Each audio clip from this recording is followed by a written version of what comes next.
Hello, everyone. Thank you for tuning in from the ether into your Ethernet. This is the Zodcast back with you.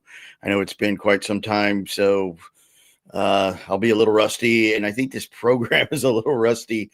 Hopefully, the Wi-Fi holds out because there was like a Wi-Fi bar showing on StreamYard that I've never seen before, and like it was down a little bit, but I'm showing a full signal on the computer, so hopefully that holds out because sometimes it fades in and out, as you know. Hey, Patty, thanks for holding it down. Patty was of course, back, and I got really tied up at work. That's why I've been gone for so long. But I do have a few things outside of that cooking, which is good. One is I can't say too much about it yet, but it's pretty imminent. It's a completed Zodiac Killer project, and certain company here is heavily involved in that with me.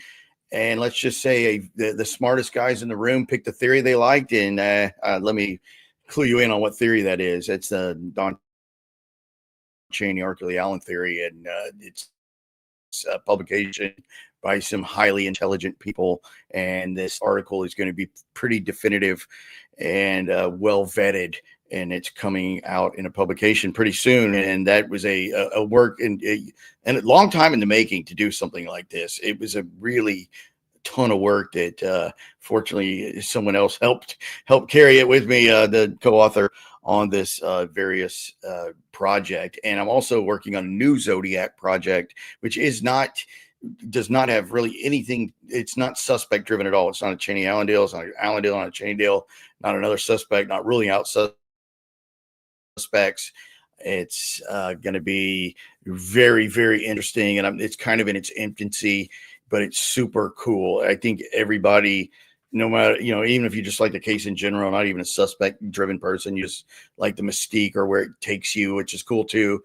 You'll like this project that highly intelligent, well-known person has brought me in on, and very honored by that personally to be involved in this another side project that is Zodiac related. So it got me thinking about all things Zodiac again. Of course, I follow Yuba County 5 case quite a bit. He's been gone for a while, so shout out from Corky. I see him glitching a little bit, but Plate C, good for you. You got to. I don't know why it's glitching like that, but maybe I need a direct Wi-Fi connection. Patty, for you, grown from Emergency Bigfoot Sounds, always needed. Yes, Corky is in the house, and going back, people may have seen it if you follow me on Facebook. And I don't know if I put this picture up in the community section. That's what they call it on the desktop version of this particular channel. But it was a picture of me and author Tony Wright, of course, author of Things Aren't Right, The Disappearance of the Yuba County 5. Great book. It's a Bible on the case. Tony's a great. Hey, Sepher, good seeing you, man. It's been too long. Of course, I think you emailed me not too long ago. Sepher always will email me great finds. And I think Sepher always finds the time to find, when I think of Sepher, he finds these incredible Zodiac Killer, Don Cheney related comic stuff. And when I think of that, I think of course, the with Sepher, I think your top two, man, I'm going to give it to you right now, brother. One is going to have to be Averly College from Mickey Finn. That is just ding, ding, ding. I love it. Well, unfortunately, I don't know if we'll ever be able to prove that's where he got Averly from, or Zodiac got Averly from, but the fact that there is a fictional college called Averly in the Mickey Finn comics, which came out in the right time to be a Zodiac influence, I think is one of your best, man. The Averly College, I love it. I don't have anything better than that for why Zodiac would. I think all Zodiac Killers misspellings were intentional, and Patty will agree. And Patty filled me in on the fact that Jack the Ripper intentionally misspelled some words. So I know Ned used to cover quite a bit of Jack the Ripper in general, and maybe some Jack the Ripper influences on Zodiac. I truly believe the Zodiac was influenced by Jack the Ripper, at least to some degree in the letters.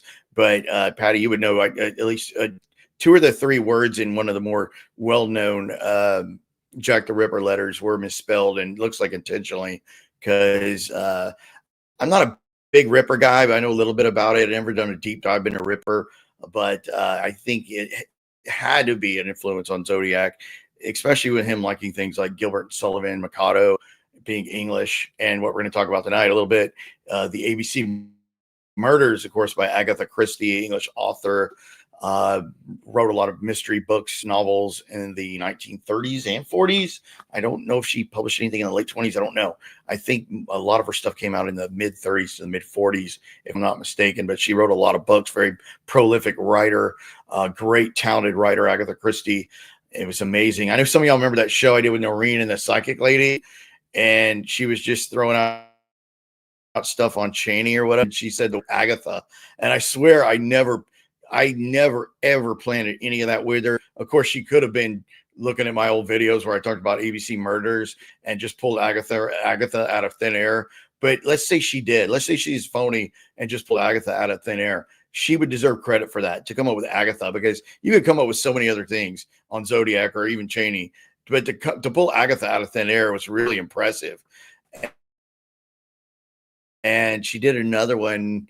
We did one on DB Cooper, kind of Braidenish, and she said she kept saying that Braden had an alias named Mike Davis, and then later I befriend a guy named Mike Davis. Of course, my friend, 82nd Airborne. Mike is a paratrooper and active Army 82nd Airborne who just relocated back from the PNW to Fort Bragg. So shout out to Mike if you're listening. I know you're more of a Cooper guy than a Zodiac guy, but it is weird she pulls the name Mike Davis out, even though it was in a different context. But I didn't know my buddy Mike Davis until after that particular episode. And to show that I didn't load that lady up with any,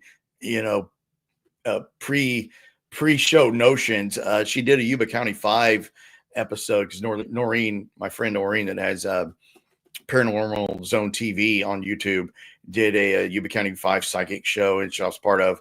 And the psychic believed that Gary Mathias caused the boys to get lost up in the Plumas. And I've never been, if people that know me on Yuba County 5, I've never been an advocate of Gary causing that, the boys winding up in the Plumas. So that would show you right there, I didn't do any planning with her at all to come up with that kind of stuff. But staying on Yuba a little bit, because I know a couple of you guys are Yuba guys, and I'm going to do some more on that soon. But Tony came and spoke in Houston, and I got to take Dallas Weir, of course, Ted Weir. He was the Yuba County 5 victim found in the trailer. His nephew, Dallas Weir Jr., met me for lunch with Tony Wright and Dallas's wife. And Tony signed my book, Things Aren't Right, which is a really neat inscription. I'll read it. Tony, if you're listening, I love you, brother. He brought a copy of mine, so I signed it for him, and I had his there. It was a great speech at the Loose Can Library in River Oaks in Houston. Beautiful library. See, I'm losing my signal in and out. But he said, Drew, thank you for all your work on the Yuba County 5 case. I am happy to have you as a friend, and I hope we see the day where there is justice for the 5. Tony, love that. Love that inscription. This is a prized possession of mine, especially signed by Tony, a good buddy of mine. And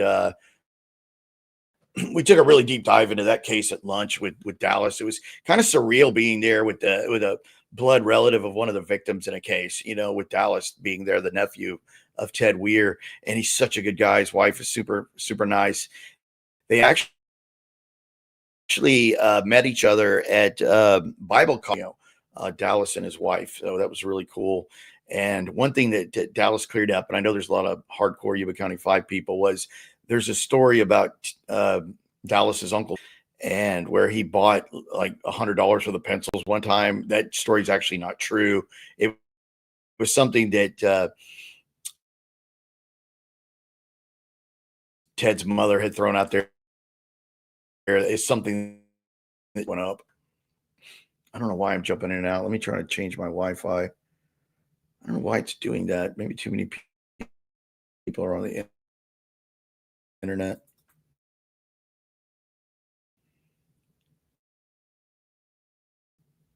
Okay, hopefully it's not. Welcome to a Tex-Mex place here in Houston, because you can't get Tex-Mex anywhere but Houston, really. If they call it that, it's not that. And if they call it an area, Southeast Texas area, we have a lot of chains that are really good. And one we went to was called Lupe Tortilla. Anybody that's local, one of the viewers is local to Houston on here.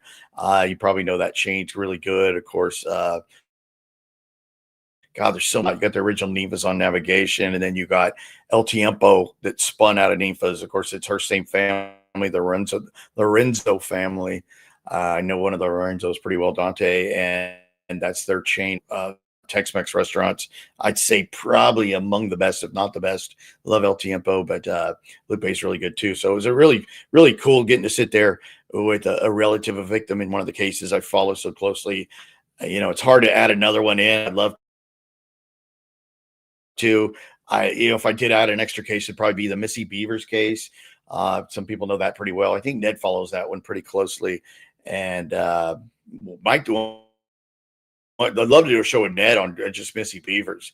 That's just one of what happened. It happened closer to the Dallas area. Yes. Glad you brought that up. Yes, that's Nick Kyle's channel, Missing Enigma. I'm in a private chat group with Nick Kyle and Tony Wright and a couple of our other hardcore Yuba guys. Nick's been a big asset to Yuba County 5 case and his research. And it's an honor to be in a private group with Nick and discuss the case and what I think and Tony's thoughts and what some of the victims' family members think. And somebody wanted me to ask a question. Actually, my buddy Keith wanted me to ask Dallas Weir a question that I didn't know. And it was something about his uncle being in a cabin somewhere up in the Plumas before the boys went missing, of course, on February 24th of 1978. But great stuff on Missing Enigma on Yuba County 5 case. I think it goes up to the area. Of course, Tony's been up to the area in the Plumas where the trailers were. The trailers are long gone, of course. And, one thing I did say, somebody asked this question at Tony's speech on the Yuba County 5 case was how much progress we made. And I didn't speak up, but I should have. I said one thing we did is we solved who was responsible for the Gateway Project's fire bombings. I think to a 99% degree, we solved that. And no, I don't think it had anything to do with the Yuba County 5 going missing. Yes. I knew that would get a little bit of it's mind blowing, Mike. It really is. That's mind blowing. I don't want to talk too much about that article because I know who did it. And this person that wrote the article that posted the picture obviously knows the family. That's why he had access to that photo. But that photo was mind blowing. The article was written to kind of defend Don Cheney. And unfortunately, it did the opposite. It really kind of blew any holes in this molestation story, because his daughter doesn't remember it and remembers other things about the day, but not that. And that's one of the things people try to knock Don on is, he just wanted revenge on Arthur for the molestation event. And she has no recollection of it, but remembers the fishing poles. That's pretty damning for people that like to hang their hat against Don Cheney on the molestation story. So, and that photo was, we'll let the photo speak for itself. And if you want to see thing that Mike's talking about, it's in the community section of this page. If you go down, you'll see it. You can't miss it. There's a few things down from it, and you'll see the photograph that Mike is talking about. It is mind blowing. That photograph didn't do anyone justice that was trying to exonerate Don. It basically blew up in your face, sir. I'm not trying to start any trouble, but it didn't help your case. Sorry. And him changing his timeline didn't help him any either. I've never seen anything that exonerated the man, or if I did, I would say it. It's like I like to say, I play the ball where it lies, and I'm not out to get anybody. I don't make any money from this. I don't. If anybody thinks I'm making a living doing this, you're a moron. No, I wish I could. Honestly, I do, but I don't. I don't do super chat. This channel is not monetized in any way. I don't make a penny off any of this. The books make a little bit of money, but nothing to write home about. And they've already all matured. They're not really bringing in a whole lot. But if you would like to support Patty, buy a book. Signing in on the Zodiac Killer, Yuba County 5, and the Ted Braden book I have out there on Amazon. You can find it. Just put my name in Amazon would help. He even has a puzzle on the table. One of them. Yeah, good eye suffer. Yeah, I love it when you catch all those little stuff. Yeah, he loves puzzles. Puzzles are great. Oh, you are if you think I make money doing this. And of course, when I spoke at CooperCon, somebody came up and said, "Man, you're great at speaking. Do you make money doing this?" I'm like, "No, I paid for my own ticket and hotel room too." And no, nobody does really. I mean, don't write books on like nonfiction is not the way to make money in books. I mean, it's always fiction. I mean, my buddy's got a fiction book coming out that I hope does really well. And when it comes out, it's got some Zodiac ties to it, kind of like Ned's book, which I have somewhere here. Ned's book, Killer on a White Horse, really good book. And then he has a sequel to this. This is a really good book, and it's Zodiac inspired, and really great book that Ned wrote. Of course, this is nonfiction. This isn't real. This is a story, but based on some real things, like my friend's book coming out. But I can think of very few books that have done well that are nonfiction. Like Gone After Dark did really well. Of course, that's about Golden State Killer, and Before It Was Solved by Michelle McNamara.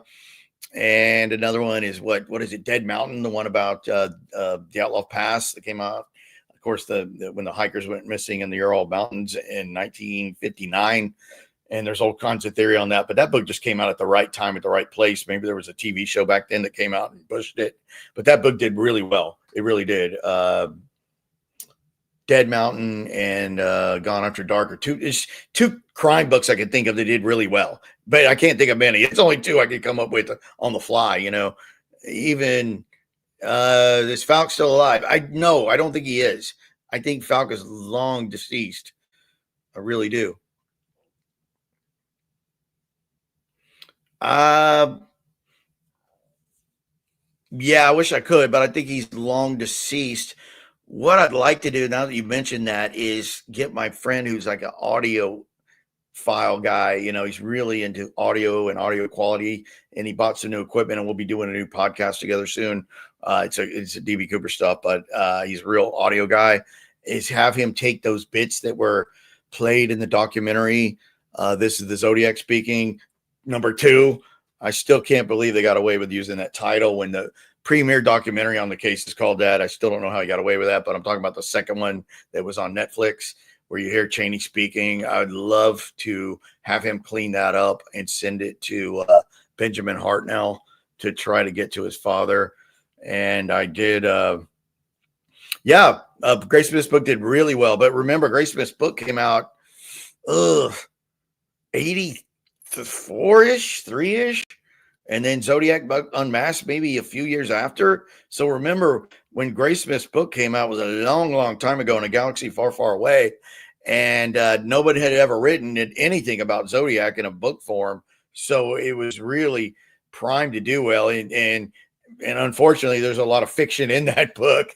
Like the painting party. I don't think the painting party ever happened. I said it here. I don't think any painting party ever happened, but I'll switch over to what we were going to talk about since some people are interested in it, which of course is the ABC Murders by Agatha Christie.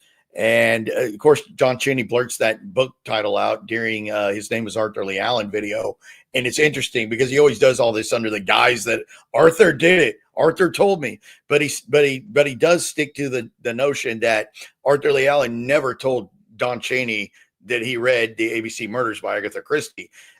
Don says, I noticed his modus operandi, and it was all in that little book. I mean, I'm paraphrasing here. Haven't seen the thing in a while, even though I've watched it 1,000 times. He says, it was all in that little book, his modus operandi. It was called The ABC Murders by Agatha Christie. And Don just throws that out. So when you read the book by Agatha Christie, Krispy Kreme, Christie, you see a lot of similarities with the Zodiac case. You do. You have Poirot, which is the detective in the case. He's sort of the Sherlock Holmes figure that Agatha Christie uses a lot in her books. Not all of them, but a lot of them. No, Grace Smith's book. Well, Grace Smith's book is not all bad. It's not all good. It's not all bad. It's a foundation, and it did lead to the movie, of course. But anyway, when you read ABC Murders, there's a lot in common with the Zodiac crimes. I think it could have absolutely been the main framework for the Zodiac crimes is that book. We know Zodiac liked Gilbert Sullivan, of course, he could have just said he liked it. Of course, he references it twice. Of course, Exorcist Letter is one of those. We know he used, these phrases like Happy Christmas. That's an English phrase. He seemed to be into all things English for whatever reason. And we know from at least Brian, he remembered how the Zodiac spoke. He wasn't in a British accent. He wasn't like, "Oh, can you turn around, mate? I'd like to tie you up," or whatever. I think my Larry Kane's better. My Larry Kane. No, I won't do the Larry Kane, but I love the Larry Kane at Berryessa. I know people request that because I think Larry Kane's just a terrible suspect. Sorry, but yeah, I'd love to get Cheney's speech in front of it. But I think Falk is long gone. But I'd love to get that picture in front of Falk. Or God, really, Mike would be useless. And no one even knows where Mike Mageau is. Last I heard, he was up in Canada. So Fu Man, maybe you can go look for him. Of course, he had a twin brother, Steven. Don't know where. I think Steven's somewhere, maybe in the Los Angeles area. Last I heard, no one's tracked him down. I'm sure he knows where his twin brother is. But last I heard, Mike Mageau was somewhere up in Canada. But I don't even know where I heard that, if it's even true. And that's like 2 years ago. Mike Mageau, that's good that they did the documentary and recorded Mike, because that's the best you're ever going to get out of the guy. He's had a really hard life. He's been in jail multiple times for credit card fraud. Unfortunately, he's a mess. Maybe things would have turned out better for him if he didn't get attacked. So definitely have some sympathy for the guy. But, you made me think of anybody that actually saw Zodiac, Falk, Zelms, Mike. Darlene's no longer with us, unfortunately. Betty Lou and David are not with us. Brian never saw him without the hood on, so Brian can only testify to maybe what he remembered as far as the linguistics were concerned. But anyway, when you read ABC Murders, there's just so much in common. Of course, the main premise of ABC Murders is hiding one, and Cheney even explains this. He says, and he's kind of going off the back of Spinelli, because Spinelli's this mob figure in Vallejo, but Cheney even says this, and his name is Arthur Lee Allen, which leads me to believe this might be true, because the premise of ABC Murders is hiding a murder amongst other murders. And Cheney describes it, he says, your contract kill. I think he even uses that phrase, contract, like someone's paying you to kill this person. Now, I don't know if that actually happened in Zodiac, but let's just say that's your intended target. And let's just say, for the sake of this show, that's Darlene Ferrin, and you kill, you drew it up from the beginning. You're going to kill Darlene, but you want to throw the cops off. So you start with killing Betty Lou and David at Lake Herman Road on December 20th, 68. And then you have that long 6-month gap. And then you kill Darlene on July 4th of 69. And then you bookend it with Lake Berryessa with Brian and Cecilia. Of course, Brian survives, Cecilia does not. And then you go after Stine, which we know Stine is legit because he mailed in the piece of the shirt. So that could have been what happened. Maybe Darlene was the target and he wanted to throw the police off. So he does Lake Herman and he does Berryessa and then does Paul Stine. So it would make sense, and it would definitely throw the police off, because we're still guessing to this day what happened. I wouldn't even say with full confidence that one attacker, forget about the letters, I won't even say with full confidence that it was one attacker for all canonical crimes. Well, I won't. Definitely got to be Zodiac for Stine, because he mailed in the shirt. Lake Herman Road didn't have a phone call. Berryessa had a phone call afterwards, and so did Blue Rock Springs. Of course, Berryessa is a knife attack, not a gun attack. MO changes. Stine's murdered, a lone male, so he gets off of the couples on Lovers Lane's MO. So he kept everyone guessing for sure. I would think that there's no doubt that Arthur Lee Allen and Don Cheney knew Darlene Ferrin on some level. There's no doubt. I mean, like Ross, whenever you watch this, you can comment on it because you've been up to the area recently in Vallejo. I know Ross Geraci, my good friend. You could literally trip in Arthur Lee Allen's front yard at 32 Fresno and trip into the parking lot of that IHOP she worked at with her husband. Now, of course, she wasn't working there when she was murdered. She was working at Terry's Waffle House down the way. But she had worked as a waitress at that very IHOP on Tennessee Street for years. And I could just see Allen and Cheney sitting at one of the booths like I did. And I don't know if you ate there or not, Ross. The fajitas aren't bad. Speaking of Mexican food, the fajitas were halfway decent. That coming from a Texan, because it's, I don't know, remember the name. It's a Mexican restaurant now, but it's still that A-frame building that all the old IHOPs were. And but there's no way that those two guys didn't know her on a casual basis. No way. I mean, that IHOP was so close to Alan's house, it's comical. So where else would you go just to get a cup of coffee and some hash, right? It's, well, why look at Alan? I mean, the guy wasn't really watching his weight much. Hate to say it. I like that. Stine's murder. Ray Davis really is one that keeps me thinking. Stine's murder is so much like Ray Davis' murder. If we solve Stine, probably solve Davis too. I agree. Somebody really got me back into Davis. I think it was my buddy Sean Ball. Shout out to Sean. Hope you're watching, man. I know you got two little ones now, and that's a lot of work. You got two little ones at home, lots to do, and you have two young children like that. But I know you still try to keep up. I think you got me thinking about Ray Davis again with Sean. And obviously Ross got me thinking a lot more about Dominguez and Edwards. Those are the only two non-cons that I have any interest in, is Ray Davis and Dominguez Edwards at Gaviota Beach. Because I think if one of those two, I think has some good probability of maybe being Zodiac. But I've never had a high focus on any of those, which I'm so glad that Ross has embraced those and became an expert on the non-cons, because they need further research. But with Ray Davis's, you may know or may not know, and I've said this on the show, where was Ray Davis? Here's trivia. Where was Ray Davis living before he moved to Oceanside, where his brother was living? I'll throw that trivia question out. Where was Ray Davis living with his wife at the time before he moves down to Oceanside and is murdered in 1962? That is the trivia question. Has there ever been anything to suggest that Alan knew Gaikowski or vice versa? No, I've never seen that. But I would love to know why they thought Alan was near Gaviota Beach. Pomona, you got it. You know your stuff. Pomona. Yes, he's originally, Ray Davis is originally from Michigan, not Detroit, another town in Michigan. I don't remember where. Probably where my buddy Tony's from. But no, they were living in Pomona. Not far from Cheney's in-laws. And maybe they crossed paths, maybe they didn't. I just thought that was an interesting footnote. And that's true and provable that Ray Davis was living with his later estranged wife and a child. And I don't know if that was Ray's biological child or may have been his wife's from another marriage. I don't know. Ross may know the answer to that. But no, it's Cal Poly, not Caltech. It's Cal Poly's in Pomona, not Caltech. I'm not sure what Caltech is, but Cal Poly is in Pomona, and it's also in San Luis Obispo, which is where Alan went to college. But Cheney, of course, and Sandy Panzarella, and two other roommates that never been interviewed. It would be fun if it'd be neat to track those guys down if they're still alive, because they lived in a house where it was Panzarella, Cheney, Ron Allen, and I believe two other guys. So 5 guys, burgers and fries. But there was 2 other roommates in a house somewhere in Pomona in 62, maybe 61 as well.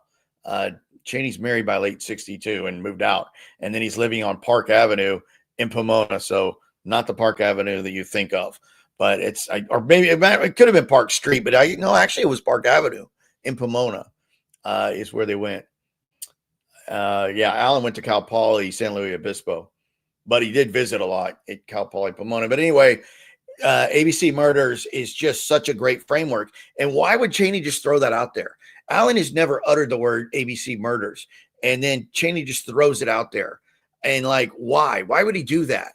He says, all under the guise of Arthur made me do it, or Arthur did this, Arthur did that. You know why he does that? He wants you to know what inspired him. He wants you to know it's ABC Murders. There is a character in that book that is that gets killed who is a breakfast. She's a waitress at a breakfast type restaurant. Of course, this is based in England. And one of the things that the ABC Murder does is leaves a railway map that's called ABC at each of the crime scenes. And he's also trying to alphabetically murder these people, but he has an intended target is one of the murders. So what I'm believing could have happened here is Darlene was the target. Maybe, I don't know if anybody would have been paid for that. I don't think it would have been her ex-husband, James Douglas Phillips Crabtree the third. I'm being facetious a bit, but I was in that documentary with Crabtree, but never met him. I don't know if Professor Horn met him either, but he was obviously in the documentary with us, but I didn't get, I would have loved to have met the guy, but he's all over the road.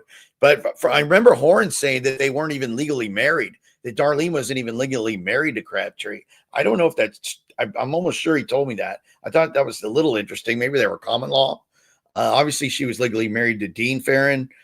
They did have a daughter. She grew up and stayed in the Bay Area. She's still there. She has a grown family. I've got pictures of her and her family, really beautiful, nice family. That's good news that unfortunately her mother was murdered, but she was raised and got married herself and has two grown kids, and they just look like a beautiful family. And I think she has a flirty waitress, I think Patty's right. I know Patty knows the ABC murders well. But when you read that book, there's just so many coincidences and likenesses to the Zodiac crimes. You really need to read it, or at least watch it. If you're a lazy reader like me, you might want to watch one of the versions they have on the BBC. And there's one version that John Malkovich is in. And he's great. The great actor John Malkovich is one of the versions of ABC Murders. But I truly believe that the ABC Murders is the inspiration for the Zodiac crimes. I think it was a masterwork. I think it was based loosely on Jack the Ripper going into ABC Murders. Of course, English. Mikado Gilbert Sullivan's English. A lot of the phrasings of Zodiac were English. This guy was what is the term for a non-English person that likes all things English. Of course, I'm of English descent. I like things that are English too, but not killing anybody. I definitely wasn't alive then. No, I was. I was born after Blue Rock Springs. The whole thing is creepy. The date of the Stine killing happened on the same day of Gaikowski's sister's birthday. That's so creepy. Well, of course, we know that Stine and Allen had the same birthday. That's creepy, right? Paul Stine and Arthur Lee Allen were both born. That's another trivia question. Stine and Allen had the same birthday. And Angliophile, thank you, Patty. You know everything. And is it Anglio or Anglophile? It's Anglophile. Of course, I think there's no doubt that the Zodiac liked things that were English. Happy Christmas, all that. Yes, except for new December 18th. That's Alan's birthday and Paul Lee Stine. When Don talks, it's just a veiled confession. Yes, Mike, it's a veiled confession. That's why he brings up ABC Murders. He wants you to know about his masterwork. He knows he's not going to be alive much longer after he films. His name was Arthur Lee Allen. He wants you to know. I mean, I think he wanted the 340 solved faster than it was solved. I don't think the Z32 will ever be solved.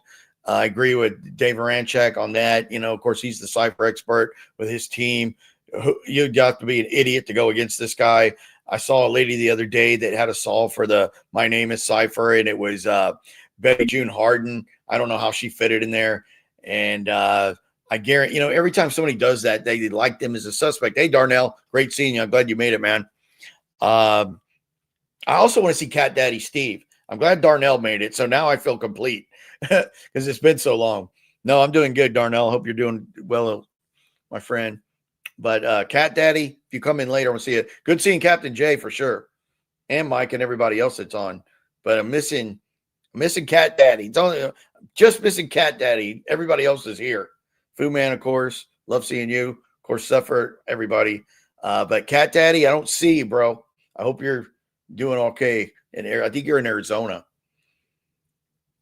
The real Slim Shady. Yes, I know that applies to many people. Yes, it's a veiled confession. Why else would you bring up ABC Murders and then you read it and it's a lot like the Zodiac crimes? You have this breakfast style waitress, like very reminiscent of Darlene. Of course, she was not the target in the ABC Murders, but she was killed. The target was the gentleman's brother-in-law, correct? I know Patty knows it well because you're so well read, but lots of coincidences. You have taunting letters going to the detective in the case, somewhat like Jack the Ripper, but there's just so much in common with that book and the Zodiac. And Cheney just throws it out there. Oh, well, I noticed what his modus operandi was. It was in that. It's all in that little book, The ABC Murders by Agatha Christie. He never mentioned the name of it, but I knew what it was. It was the ABC Murders. Of course he knew what it was because he came up with it. Oh, my God. I'm like the guy that wrote the comment under one of his name was Arthur Lee Allen videos on YouTube. He says, can't you see that it's Cheney brain dead YouTubers? Oh, my God. It's so freaking clear. He's taking a victory lap right in front of your face. He's telling you where he got these ideas.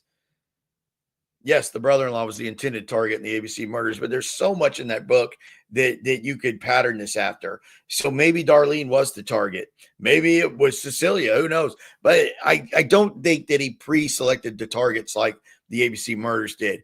The only pre-selected target could have been Darlene, if you think about it, because I'm sure Cheney and Allen knew her. We know Brian and Cecilia wound up at Lake Berryessa on a total lark, because they were obviously going into the city that day, figured out they didn't have time to make it. Stine's another question. Like you bring up Paul Stine, lots of weird things going on with Stine. Of course, he's a lone male. He gets, he picks up Zodiac for a tab, and then he brings him to the Presidio where he's murdered, unfortunately. And don't know why anyone would want to pick Paul Stine out. Of course, I know somebody that knew him well, and just couldn't believe the guy was murdered. He was so mad. He wanted to go out and kill Zodiac when it happened. And he remembers when Paul Stine was killed because he knew him. He was one of his writing teachers, one of his journalism teachers that knew him, that told me on a phone call, he was the most, I'm trying to remember the phrase he used. He said he was one of the most beautiful people I ever met. I mean, like, they just a good-hearted person. Like, why? Like Paul Stine was like this shy class clown that everybody liked. He just said he had a heart of gold. He just said, why would anyone want to kill Paul Lee Stine? I mean, there's people out there that have done bad things or whatever. Paul Stine was as squeaky clean as a whistle. Well-loved, well-liked, didn't have any skeletons in the closet that anyone had ever known about or ever found since his murder. He was just a good-hearted, beautiful man that with a heart of gold. I mean, this guy knew him well. He also knew Paul Avery, small world. When it was one of Paul Avery's college friends that just happened to know Paul Stine well and was one of his teachers, and couldn't tell me enough good things about Paul Stine. So it was great to at least talk to somebody that knew him firsthand and well, and just said he was probably the nicest person I ever knew in my life. That's how far he went with Paul Stine.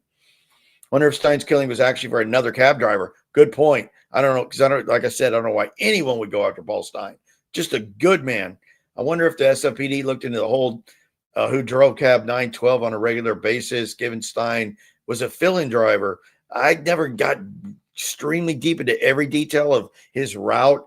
I remember on the back of the cab, it was a Chevron ad.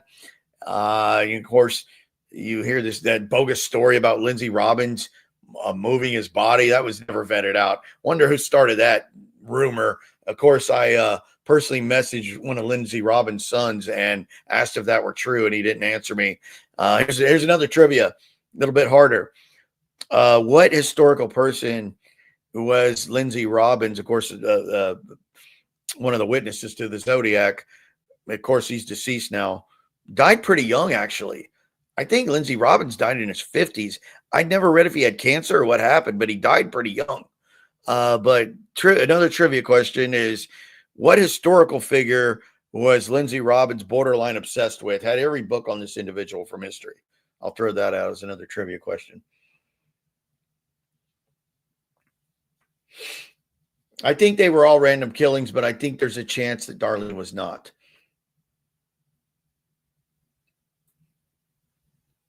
Because they definitely, at minimum, Allen knew Darlene.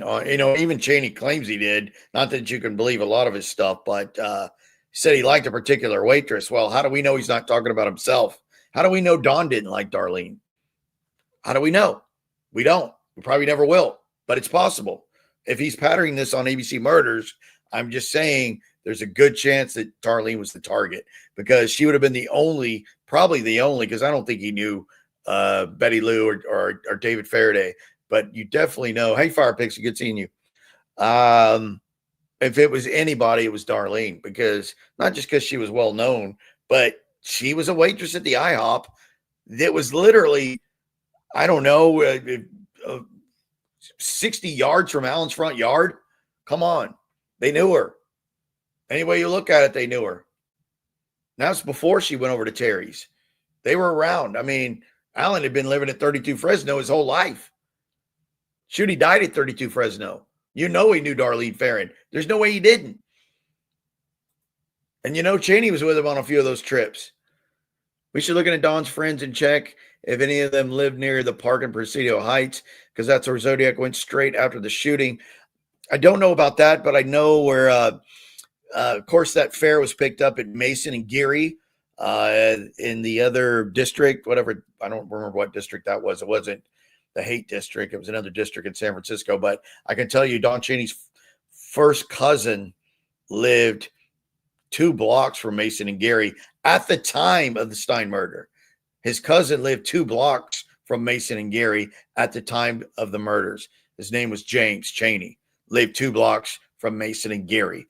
That's a fact. You can look it up. You can find the phone book online and find the 1969 phone book online and look up Cheney and see where James was living with his wife, and look up the street, and then go find Mason and Geary and draw a line from where he lived to Mason and Geary. Now, who knows if he was staying with the guy or not, but he lived a short micro walk from Mason and Geary, where Paul Stine picked up the Zodiac Killer. But I don't know anything about any connections to the Presidio Heights. But I do have that connection with Mason and Geary, which of course was in another district of San Francisco. Anybody that knows what district that is, bonus points. Douglas MacArthur. No, you know who it is. It wasn't MacArthur, but it was someone that had to do with war.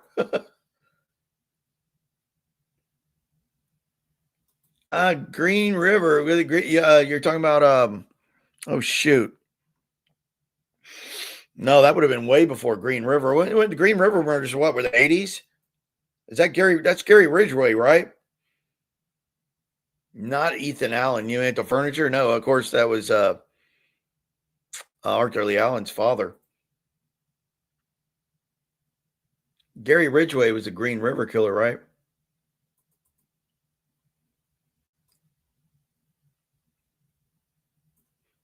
I missed this. The way Stine was killed looked more like a targeted hit. There was a great sophistication to Stine's murders compared to the other murders. True, and that'd be the one that's most easily tied to Zodiac because of the shirt piece.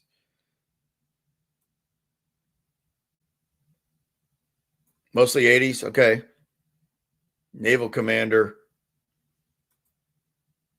No one knows who Lindsay Robbins was into.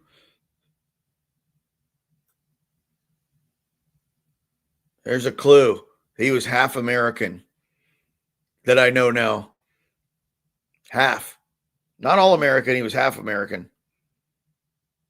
Meaning one of his parents was American. The other parent was not. And Lindsay Robbins had every book on this individual. He was really into the guy.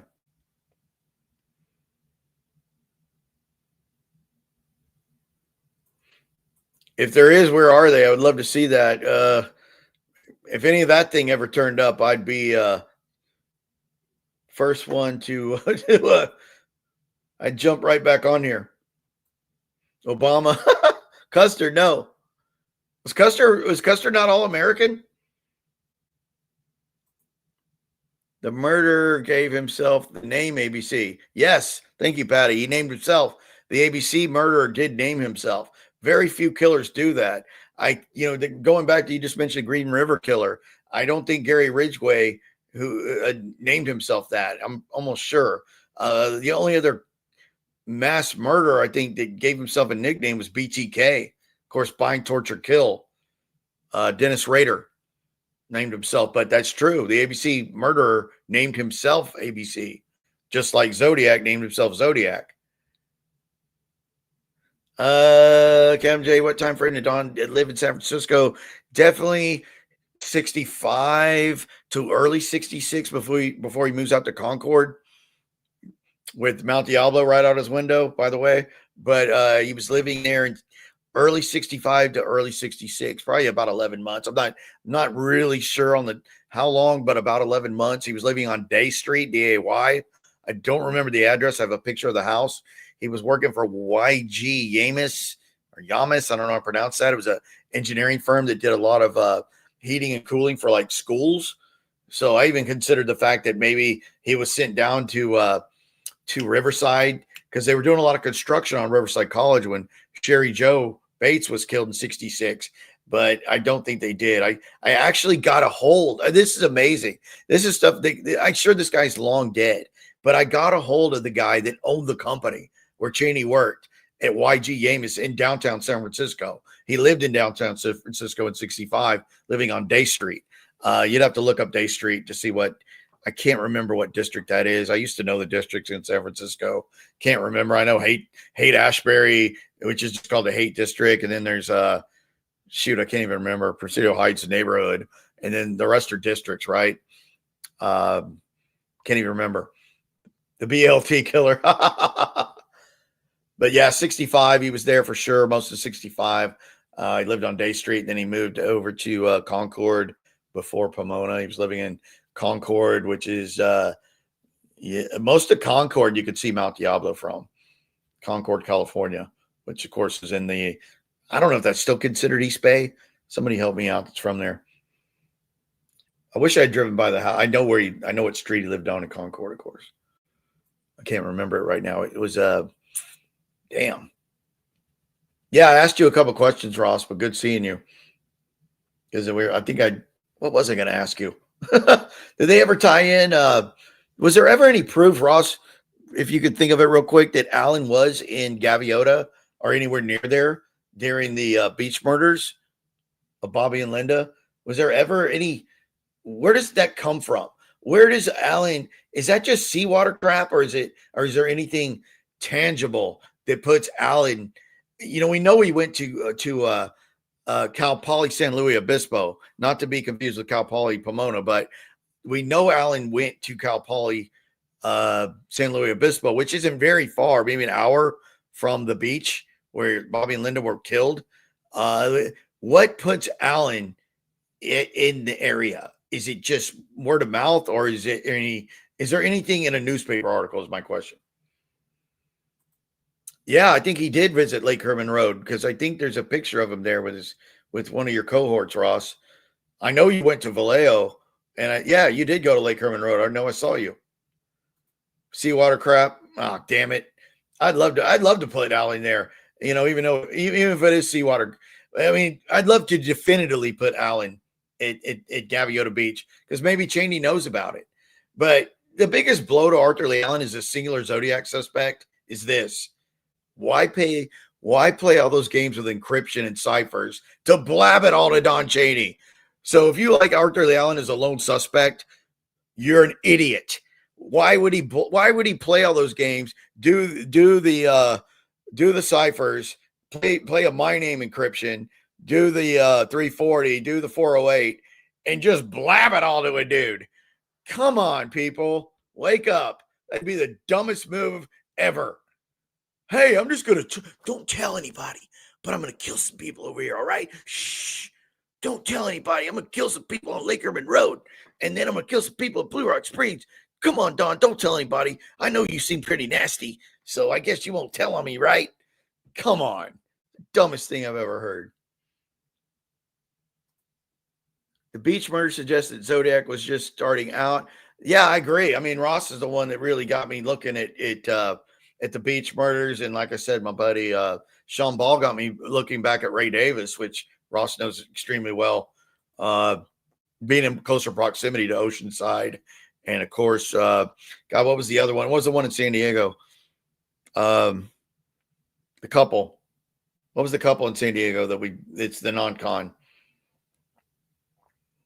Shoot, I'm getting rusty. That's why I'm doing this, to get back the mojo. Swindles. Wasn't one of them Ray? Another Ray? Because there was Ray Davis, but was it Joy? What were their first names? I forgot. The Swindles. See, Ross knows the non-cons better than anybody. I think the non-cons need a book, but it's a lot of work, Ross. But you've done great. Well, your videos are better because your filmmaking abilities are great. Johnny and Joyce, okay. And then, was it Johnny a Vietnam vet, or they had ties to Alabama or Mississippi? I'm trying to remember. I know all that from you. Spicoli's whereabouts was in Mr. Hand's class. Aloha, Mr. Hand. You know you're old when you can quote Fast Times. Earth, Wind, and Fire. No, I don't have any Blue Oyster Cult. You don't have any Blue Oyster Cult tickets? Yes, Vallejo's very sketchy. Vallejo's still sketchy. Yeah, I answered for you, Ross. You did go to Lake Herman Road, correct? Spinelli was at the time running the Crazy Horse Saloon. I don't even remember exactly what it was, where it was. It wasn't in Vallejo. Obviously, a lot of his operations were in Vallejo, but it was the Crazy Horse Saloon. And I did find an old ad. It might still be on. I'll try to repost it if I still have it. But I found an ad for the Crazy Horse, and I think it's like in true Ralph Spinelli style. It's some leggy woman, this and that, you know. And then later, Spinelli had high ties to. Where was Donna Lass at? The Pines. What development was that on the Pines card? Man, I'm rusty as hell. Whatever that development was on the Pines card, Spinelli had lots of ties to that. Spinelli was doing real estate, and then he was working as a kind of a guest head of guest operations for one of the hotels in Reno for years.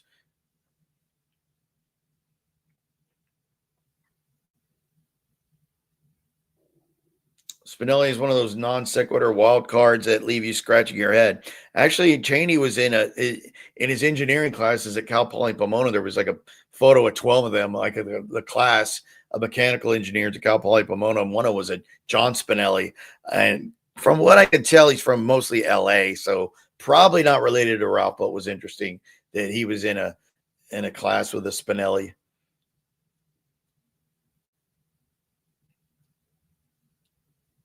No idea. But he was this mob type figure that, you know, Cheney picks up on. Cheney picks up heavy on Spinelli. That's really what brings Allen back around again. And it's you know, of course, Cheney comes forward in July of 71, and then Spinelli comes forward in the early 90s, spitting out that story about Allen wanting to commit a murder for hire. And then Spinelli throws him out of the Crazy Horse, and then Stine gets murdered, and Allen comes back and says, "Do you believe me now?" And he says, "Yeah, I believe you now. Get the hell out of here." That's a bullshit story. Sorry. I just don't believe it. It's just too convenient, number one. Number two, if Spinelli was anything of a good guy, and I think he was somewhat of a reformed guy at the end, I actually bought Spinelli's book. It's all about going to prison. Nothing about Zodiac or Cheney or Allen, any of that. But it's just about his two stints in prison. And he was in 2 or 3 prisons. One was San Quentin. I can't remember the name of the other, but it's a good read. It really is. Gives you a lot of insight into Ralph Spinelli if you buy his book. It's basically leads into a lot of prison reform that he did. He went back to college, and I think he got a PhD, more than a master's. Good for him. And then big golfer, loved golf, and he got to meet his hero, Jack Nicklaus. There's a picture of him with Jack Nicklaus, he's really happy. Of course, you could tell how thin he is because he's dying of cancer. Really kind of sad, but I wish Spinelli had come clean on Allen. I wish I had reached Ralph Spinelli before he died, but unfortunately, I was not into this case at the time. But that would have been I would have loved to have talked to Ralph Spinelli, man. Really would have. The swindle seemed more like a random crime to me, not Z. Could it be? Could be. I mean, like I said, of any of the non-cons I like, I like Oceanside and I like Gaviota. If it'd be hard to pick one of the two. I like them both. And Ross, you're the reason I like Gaviota, and I like Ray Davis because of Sean. No one knows the answer to the other trivia question. Wes Watson might claim credit for some of these crimes. I think his name came up the other day. Ross says yes. I guess that's me. Ross was at Lake Herman Road. I know I saw the picture. I saw the video. So are you coming out with a longer version of like Lake Herman Road, or are you going to tie in Blue Rock since they're like literally a rock's throw from each other? I think I went to Lake Herman first, and then I drove to Blue Rock, and it felt like, I don't know, in the car during the day. I wish I went. One of my regrets was not going to Lake Herman Road at night. I know it's pitch dark, but I remember leaving Lake Herman Road during the day and going to Blue Rock Springs, and it felt like 4 minutes in the car. I don't know if you went to both at the same time or what you did. I know you've been there recently, which is great.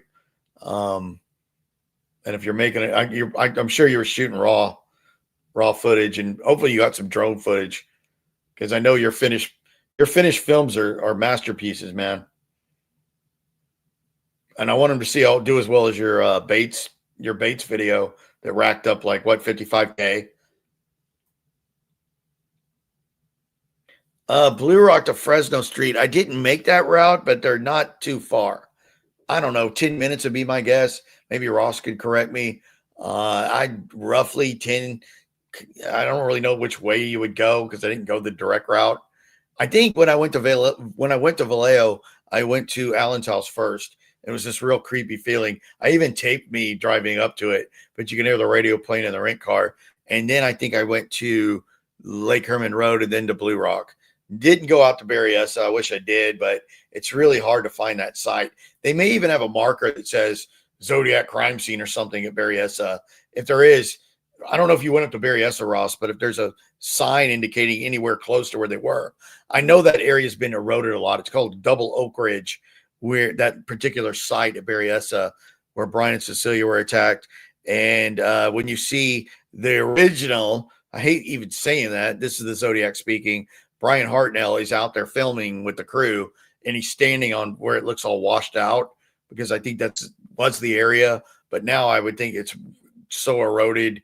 Who knows what it looks like? I'd love to see a modern picture of where Brian was standing in that video. Of course, that video was done in, oh God, I don't even know, 95? No, I'm off. That was done in 2005 and came out in 2006. So when they were filming Brian, I'm assuming shot in 2005, packaged and came out in 2006. And no, I don't have the raw. I wish I had the raw cuts of that. And I wish they had the raw cuts of his name was Arthur Lee Allen. I will pay for that. If anybody knows how to get those, I think the same company that produced the movie, of course, the Fincher film, I think the production company, I don't remember the name, but they're out of Arizona. They're not in Hollywood. They're in Arizona, I believe. If anyone has any context there, and I've emailed them and called, nothing. If they have those outtakes cuts from particularly his name is Arthur Lee Allen, I will pay for them. Thanks, Fu Man. Thanks for stopping by. But going back, ABC Murders, the way he just throws it out, go back and watch it again. Go back and watch His Name Was Arthur Lee Allen, and watch Cheney after every comment he makes. Watch Cheney when he brings up ABC Murders and how proud he is of it. And it's all under the guise of Arthur did it. Right. Like I say, lone Arthur Lee Allen supporters are dead in the water, because why would he share that all with Loose Lips Don? Come on, people. Ignoramuses. You're going to play encryption games with hard to break ciphers. That's why this is a two-man deal. There's really no other way to look at it. And that case is going to be laid out very intelligently with some help from the smartest guys in the room, that theory. And I think it's going to start moving things forward a little bit in this case. Concord is about 20 minutes to Lake Herman Road and Blue Rock Springs. Yeah, I actually go through some of how far where he lived in Concord, which was, gosh darn. Oh, I didn't answer the trivia question because no one got it. It was Winston Churchill. Winston Churchill. His mother was American, right? His mother was an American. She was Jewish. Her name was what? Winston Churchill's mother was Jewish. Of course, his father was English. But Lindsay Robbins was borderline obsessed with Winston Churchill, for all of you Zodiac people out there.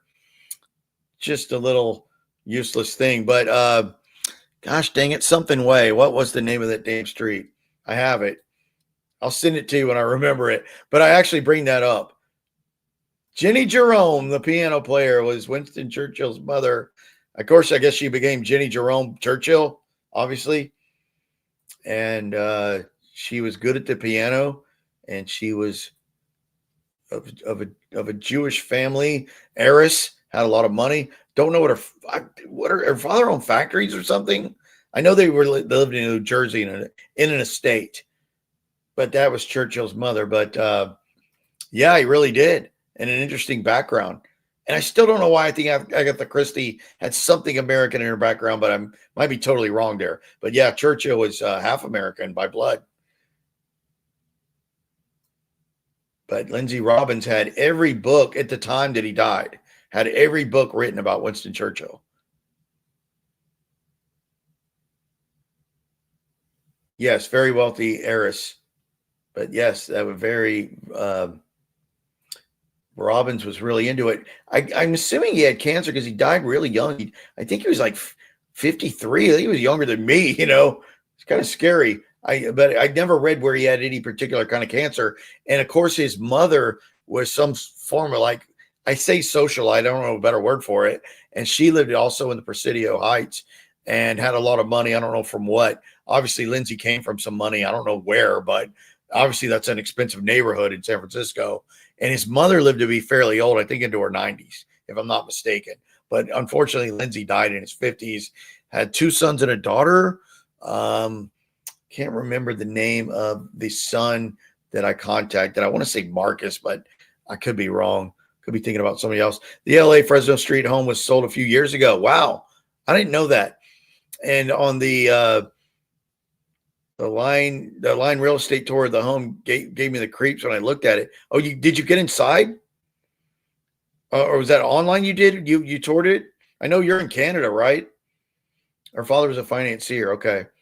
That's Churchill's father-in-law. No, so his mother's father. So you toured it online or you toured it in person? I'm curious. Because when I was there, I didn't go inside, of course, but there was a couple standing near it that looked like neighbors. And I didn't really want to bug them because I'm sure they've been bugged a million times. But I really wanted to ask them if one of them lived there, because there was like a Volkswagen, not a Bug, but like a Jetta or some form of Volkswagen 4-door. No, it wasn't a Carmen Ghia. That would have been interesting, wouldn't it? But it was a VW in the driveway by Alan's little, I guess you would call it, apartment. It wasn't in the garage. It was like built onto the house, but it was like a separate, I guess you would call it like a mother-in-law's quarters or something. Okay, online. It had a basement. Was that because I think Lee's room, actually you could see the door from the outside, like when he does the TV interview with Rita Williams. If you look that up on YouTube, put Arthur Lee Allen interview with Rita Williams of the local news. I don't know if she was out of San Francisco or Vallejo or what, but she interviewed him inside the mother-in-law apartment that Arthur Lee Allen lived in. I think they walked through a door that just comes from the outside.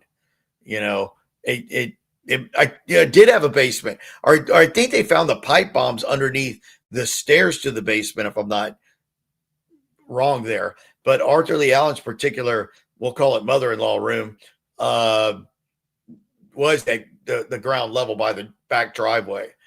And when I was there, there was 2 people talking in front of the house next door, but I almost approached them. I kind of wish I did, but I kind of hate bugging people when they live there.